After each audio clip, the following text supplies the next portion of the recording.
السلام عليكم. اليوم جيت نشارك معكم تكتوكه ولا الشرموله ولا كل واحد وشنو كيقول ليها على طريقتي انا. كنتمنى تنال الاعجاب ديالكم.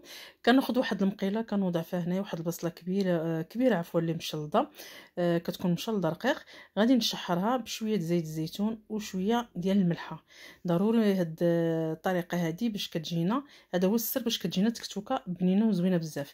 كندير هاد القياسي ديال الملح وكنخليها على عافيه متوسطه حتى كتشحر مزيان هاد البصيله وكتاخذ لينا واحد اللون اللي هو مذهب زوين بزاف. ضروري ما نشحروها البنات.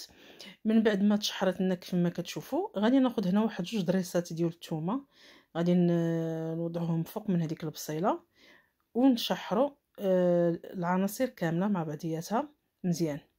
ولكن ردوا بالنا باش ما نخليوش هاد الثومه هذه تحرق لينا كيف ما كتشوفوا.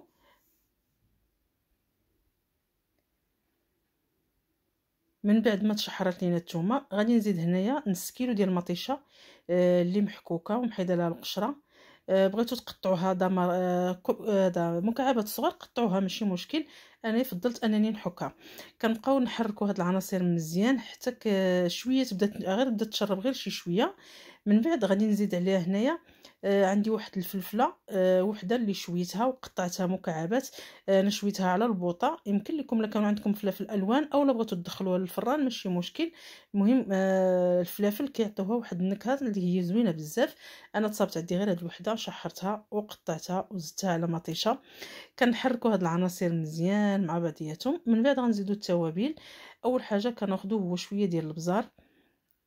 من بعد غادي نزيدو هنايا شويه البابريكا او التحميره، الكركم، سكنجبير غير شويه ما نكثروش، شويه ديال الكمون حتى هو وشويه ديال القزبر يابس. هنا عندي فلفله صغيره حاره مقطعه، عندكم السودانيه يمكن لكم ديروا نص معلقه صغيره. انا ما تصابتش عندي، لقيت غير هاد الفلفله حاره ما نقولش لكم راه حاره بزاف. قطعتها رقيق وزدتها على باقي العناصر. من بعد غادي نزيد هنايا شويه ديال المطيشه ديال الحك كانت عندي في المجمد قياس معلقه صغيره. وكنحركوا هاد العناصر مزيان مع بعضياتهم حتى كتبدا تشرب لينا كيف ما كتشوفوا. بعد ما تكون طابت لينا هاد الشرموله هادي غادي نزيدو هنايا شويه ديال القزبر والمعدنوس. انا كنخليه حتى الاخر عاده كنزيدو كيخلي لنا واحد البنه اللي هي زوينه بزاف.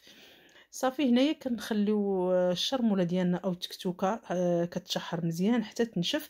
يمكن لكم هاد الشرموله هادي تزيدوا عليها البيض راه كتجي زوينه، ومن الفوق فرماج ساندويتش راه كتجي غزاله بزاف. كنتمنى من الوصفه ديال اليوم تنال الاعجاب ديالكم وتجربوها. وفي الاخير بعد ما طفيت البوطه غادي نزيد واحد الخويط ديال زويته بلديه اللي كيزيد يعطيها واحد اللذه. الوصفه ديال اليوم راه سالات، كنتمنى تنال الاعجاب ديالكم وما تنسونيش بجيم وبلايك وشي تعليق زوين. واللي ما مشتركاش كنقول لها مرحبا والف مرحبا. السلام عليكم، نتلاقاو فيديو جديد ان شاء الله. مع السلامه، الى فيديو قادم بحول الله.